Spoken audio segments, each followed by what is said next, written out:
Nyamori ni nene nango. Winjo ka ntiere kiko wache yo DM ka koso giwacho wacha dhok achiel ji ma chal ni ok winje yo maler. Awinjo mijumbe na. Ing'en ni ma mjumbe na. Kendo osiepe na ahinya.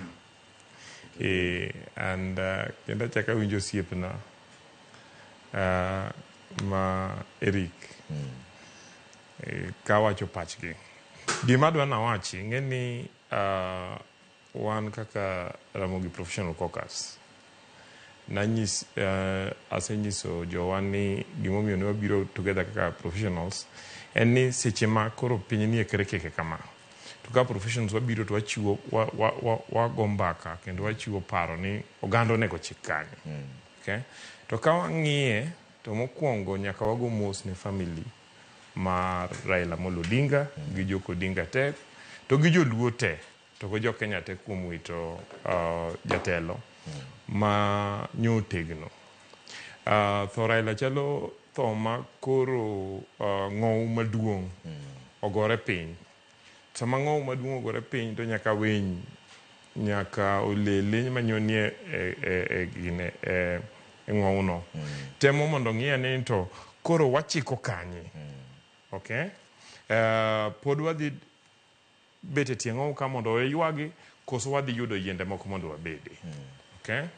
And emomiyo sani kama wachopeni nyaka wabed joma nigi paro matut. Kech wanyalo bedo emotional, wanyalo ywak. To sa ema dhi, sa ok biritowa kaka oganda. Oganda wasebedo e lweny kuom higni 50 gi wiye. To gimomiyo ne wadwaro lweny ok en loko Kenya kende. Ne ni mondo walok ngima mar oganda wa. Akane wadwa ni walok ngima mar oganda wa. Jaduong' Raila Molo Odinga gini joma kisebedo idak gi joluo ndalo mang'eny tineno ni jaduong' kadhi kochopo kama koro ndalone koro chiegni chopo. To obro timo gik moko kendo obro wacho gik moko mar rieko neno ubro neno mana ka chieng' osea. Okay? So king'iyo activities mag Raila Molo Odinga kuom higni 2 mokalo to chalo ng'ama jugi nyose nyise ni jaduong' chalo gima ndalo ni koro chopo. Ng'i kama idhi we jogi. To ng'iyo ni kik owe joge pap. Nyo odhi mogero daraja. Mowacho ni jothurwa ne wadwa ni wadhi Lokacha. To Lokacha jomoko nitie. Koro agwero nugo daraja mondo chop Lokacha. To Lokacha ng'ama nyo nitie nyo en William Ruto. So nyo gernwa daraja ma sama nyo karo jaduong' nindo, jaduong' owewa kwa ng'ado daraja. Koro kik wang' daraja ni mondo pod wadog ng'e thim koni.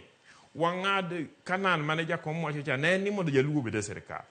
Owewa kwa donje sirikal, jowa moko nyose donjo, jowa pok nyopo ko donjo, mondo donji piyo piyo ka pipo kotero daraja. Mano mokwongo. Mar ariyo en ni ok wanyal resist forever. Nyaka wa engage gik madwa konyo jowa. E sirikal mar President William Ruto ni omiwa migepe motegno manyalo konyo jowa. Nyo gisichako konyo jowa. So anadwa ni mondo sani rather than focusing ni wadhi kanye en ni for the next 2 years ma President William Ruto pod ni etelo mar first term ni. Ere gik mane giwinjore gi Raila Odinga minyalo timne thurwa.